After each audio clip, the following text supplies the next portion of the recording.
I get by with a little help from my friends. I get by with a little help from my friends. Welcome, welcome, soul seekers. I am one of your soul guides, Patricia Ribeiro Wolfson. And I am the other soul guide, Linda Krause Barnett. And if you haven't already noticed, we got some stir crazy stuff going on today. We're both. Oh, there's some stuff going on, that's for sure. Breakdown, and thank goodness we have each other.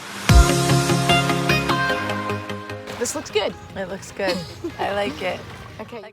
Let me tell you. So today is my oldest son's 12th birthday. Woot, woot. So we're doing a quarantine birthday celebration at home. And the reason I bring that up is because our topic is we get by with a little help from my friends. And of course, quarantine birthdays are not exactly super fun.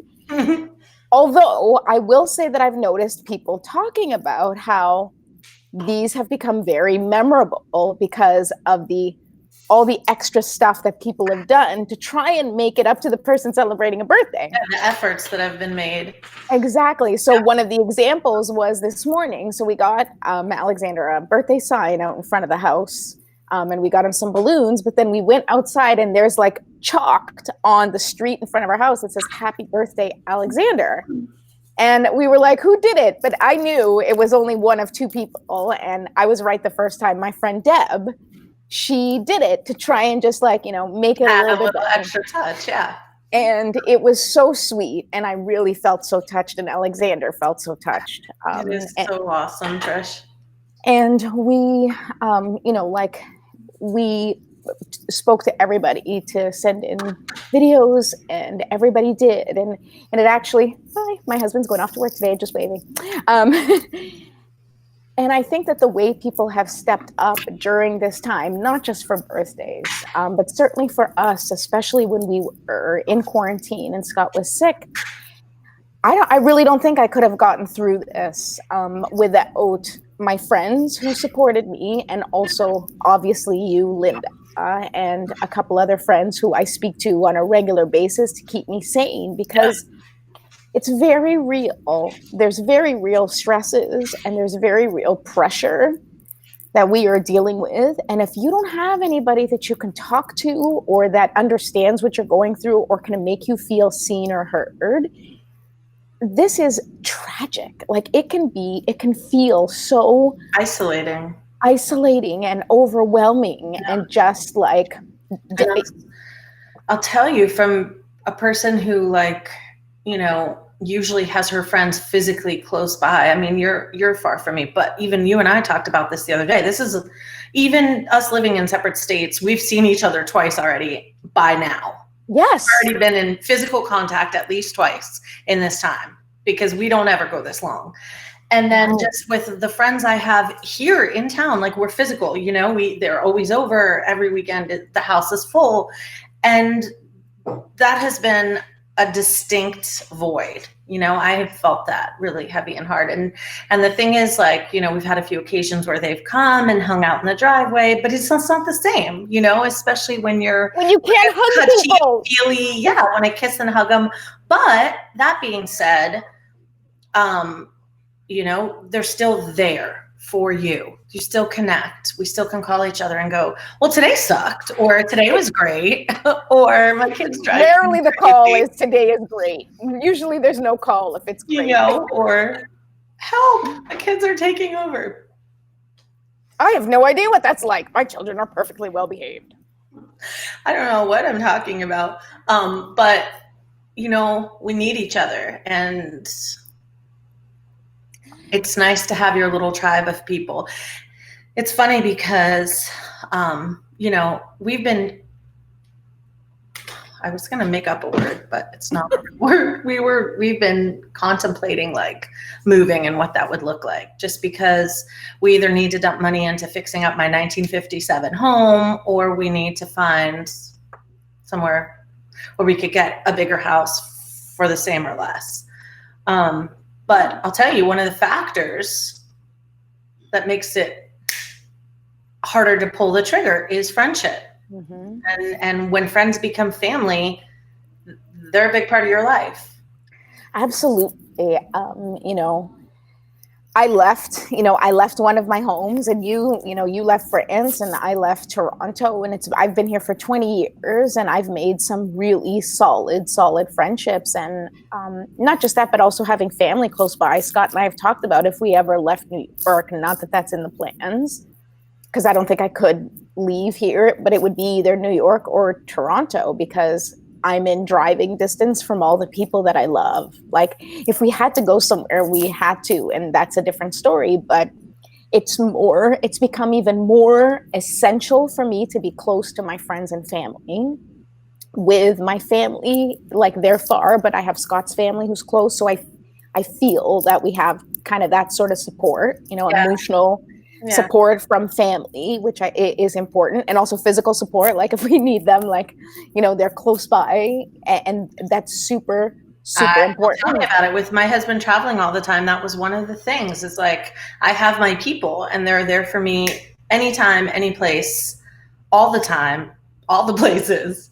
Yeah. And it's a super huge part of my life. And when I moved to Long Island, I guess about 10 years ago, probably 10, 11 years ago, because I was pregnant with Jacob when we moved. And so, yeah, he's going to be 10. So we moved about 10 years ago. I didn't have I didn't have any friends in Long Island. I didn't know anybody. And it's really hard to make friends when you're older, but it's also kind of like dating. Like, it's like you're dating for friends. So you go to the playground, and I remember at the time, like, and I'm talking about, well, now we can't use the playgrounds right now, so I don't know, make some Zoom buddies.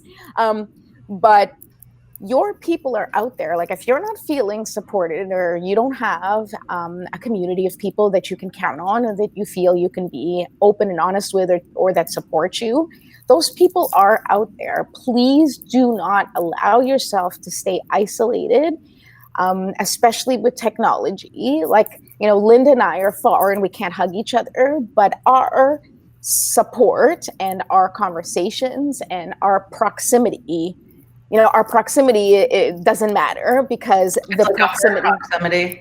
Exactly. And so there are people out there that need you, that want your love and your support, and that you will be able to reciprocate, and they will give you their love and support. And I really think that good, solid friendships are the key to getting through just about any crisis. And I will say, if you have just moved to a place, or you just don't have a core group of friends, and you're like, well, exactly, where do I start? I want to say that in the last few weeks, I've really been like searching for Facebook groups and online groups of like-minded people, so mom Facebook groups, or online entrepreneur Facebook groups.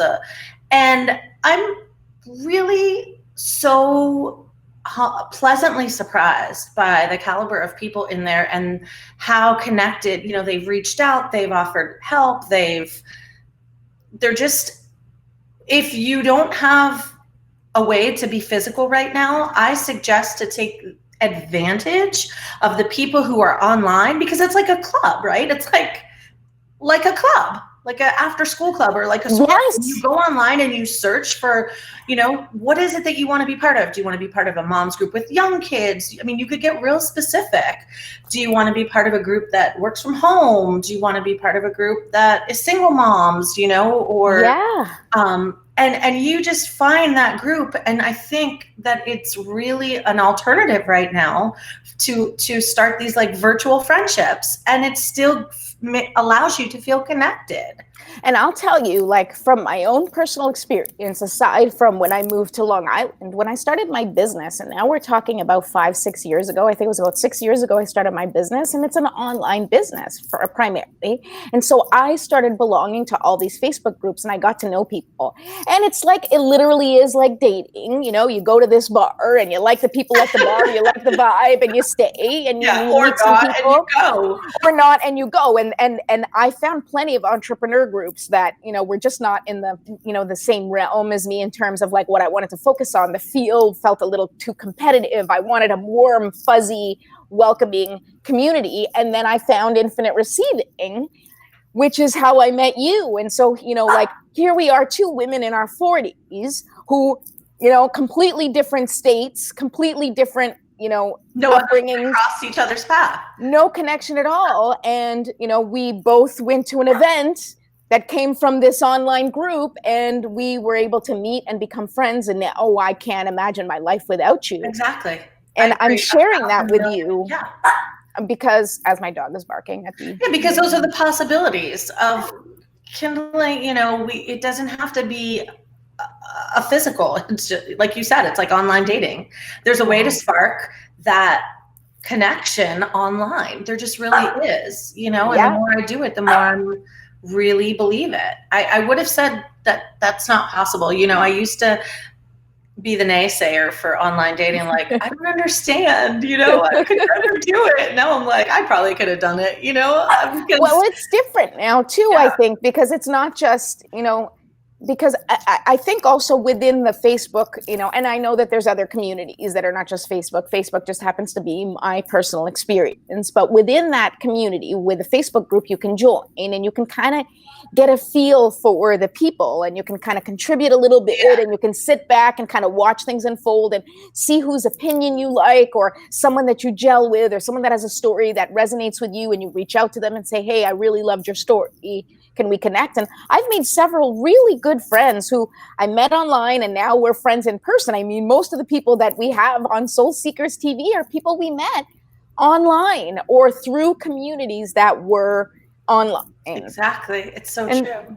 And I think, I don't know, I just like it really, really helped me. And also because then you're able to see people who see things through your eyes as well, that have a similar perspective, so that you can feel like, oh, I'm not so crazy. Like, especially in the world that you and I exist in, entrepreneurship, in the sort of spiritual, personal development realm. It's not the kind of conversation that you have with everybody you meet on the street. It's like, so I'm getting signs from the universe. Hi, how are you today? There's a Robin. No, it's my grandmother. I have really done that.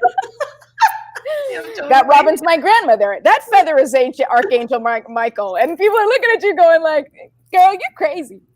And I gotta own that crazy.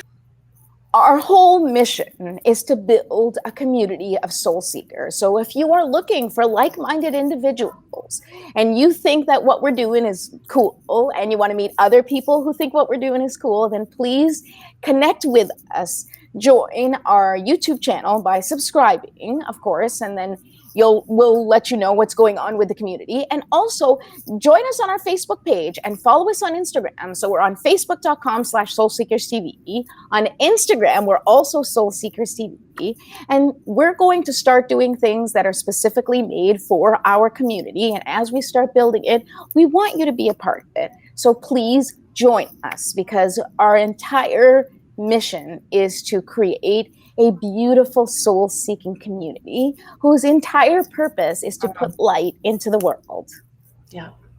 So thank you so much for joining us, and we can't wait to see you inside the community. We'll see you there. Thank you, guys. Thank you.